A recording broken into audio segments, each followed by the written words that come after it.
Random House Audio presents Mastering the Art of Soviet Cooking, a memoir of food and longing, by Anya Von Bremzen, read for you by Kathleen Gati. Prologue. Poisoned Madeleines. Whenever my mother and I cook together, she tells me her dreams. So rich and intense is Mom's dream life, she's given to cataloging and historicizing it, brooding black and white visions from her Stalinist childhood, sleek Cold War thrillers laced with KGB spooks, melodramas starring duty-crushed lovers. In a nod, I suppose, to her Iron Curtain past, Mother gets trapped in a lot of her dreams, although now at 79 years of age and after nearly 4 American decades, she tends to get trapped in pretty cool places. Deep, for example, in a maze-like art-filled palace, one much resembling the Metropolitan Museum of Art, where, having retired as a schoolteacher, she works as a docent. In this dream's Technicolor finale, an orange balloon rescues Mom from her labyrinth and deposits her at the museum's sumptuous cafe, whereupon she gorges on cream puffs. But it's one dream of hers from long ago, one I remember her telling me of many times, that's most emblematic. Here she is, skinny, short-haired, tiptoeing into my bedroom as I awake to the hopeless darkness of a Soviet socialist winter. We're in our minuscule flat in a shoddy Khrushchev issue-stained concrete prefab on the outskirts of Moscow. It's 1968. I'm 5. Soviet tanks have just rolled into Prague.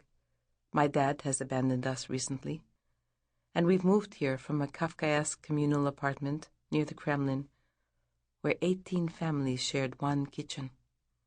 Mom, in her robe with faded blue cornflowers, sits on my bed, presses a reassuring kiss to my forehead. But in her eyes, I see such toska, that peculiarly Russian ache of the soul, such desperate longing. I know right away she's been visited once more by that dream. Listen, Anyuta, she murmurs. Yet again I'm transformed into a lastochka, a swallow. I escape from Russia, flying across the Soviet border, and somehow no one asks me for documents. And suddenly, I'm in Paris. In Paris! I circle over the ochre-colored streets. I recognize them from Utrecht paintings. On a tiny rue, it's called Street of a Cat Who Fishes. I notice an enchanting cafe. I speed down to the impossibly colorful awning. I'm dizzy from the delicious smell of the food.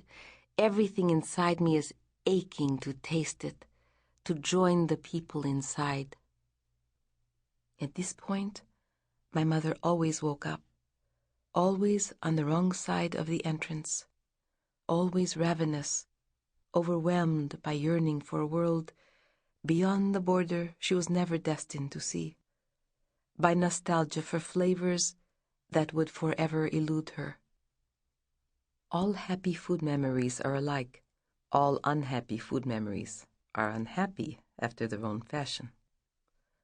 Mom and I both grew up within a triumphalist, scarlet-blazed fairy tale of socialist abundance and glorious harvests. Our experiences, though, featured no happy kitchens enveloped in an idyllic haze of vanilla, no kindly matriarchs setting golden holiday roasts on the table, tea cakes rich in bourgeois butter. I do have such a memory.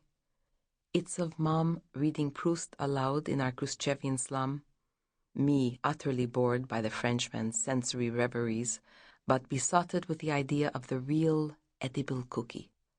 What did it taste like? That exotic capitalist Madeleine? I desperately wanted to know. Inevitably, a story about Soviet food is a chronicle of longing, of unrequited desire. So what happens when some of your most intense culinary memories involve foods you hadn't actually tasted? memories of imaginings, of received histories, feverish collective yearning produced by 70 years of geopolitical isolation and scarcity. Until recently, I didn't talk about such memories much. Asked why I write about food, I'd just rattle off my well-rehearsed story. How my mother and I emigrated from Moscow without my father in 1974, stateless refugees with no winter coats and no right of return. How after I graduated from Juilliard, my piano career was cut short in the late 80s by a wrist injury. And how, searching for a new start, I fell into food, almost by accident, really. And I never looked back. Following my first cookbook, Pleased to the Table, about the cuisines of the former USSR, nice things kept happening.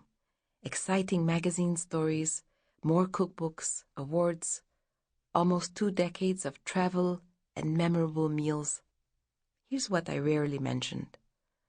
Scribbled skull and bones warnings affixed to pots in my grandmother's communal apartment kitchen, where comrade residents pilfered one another's soup meat. The afternoons of me desperately gagging on caviar at my kindergarten for the offspring of the Central Committee, gagging because along with the elite party fish eggs, I felt I was ingesting the very ideology my anti-Soviet mom couldn't stomach. Nor did I mention the girls' bathroom at School 110, where I, a 9-year-old fledgling black-marketeer in a scratchy brown uniform, charged my Soviet classmates 5 kopecks to touch the bottle of Coca-Cola that friends had brought us from the mythical Zagranitsa, abroad. Nor my present-day impulse to steal every last croissant from the splendid free breakfast buffets at the lovely hotels where I often stay for my work.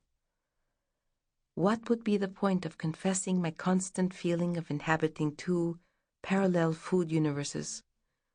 One where degustation menus at places like Per Se or Noma are routine. The other where a simple banana, a once-a-year treat back in the USSR, still holds an almost talismanic sway over my psyche. The stories I've kept to myself are the stuff of this book. Ultimately, they're why I really write about food. But they aren't just my stories. For any ex-citizen of a 300 million strong Soviet superpower, food is never a mere individual matter.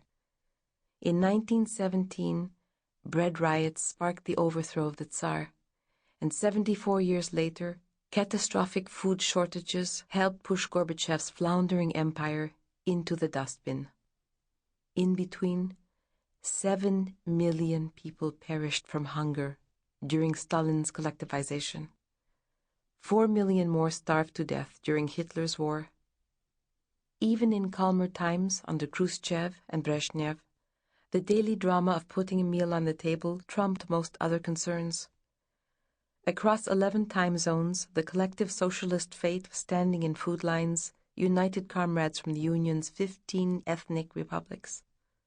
Food was an abiding theme of Soviet political history, permeating every nook and cranny of our collective unconscious. Food brought us together in obsessive Soviet hospitality rituals, more herring, more doctor's kolbasa, and in our shared envy and spite for the privileged few, the grifters and party hacks with their access to better kolbasa, sausage. Food anchored the domestic realities of our totalitarian state, supplying a shimmer of desire to a life that was mostly drab, sometimes absurdly comical, on occasion unbearably tragic, but just as often naively optimistic and joyous. Food, as one academic has noted, defined how Russians endured the present, imagined the future, and connected to their past. That past is now gone, vanished after the Soviet Union's collapse. In place of our socialist homeland, there are cultural ruins, a vast archaeological site of a Soviet Atlantis. But we're not ready to let go of this rubble. Sample complete. Ready to continue?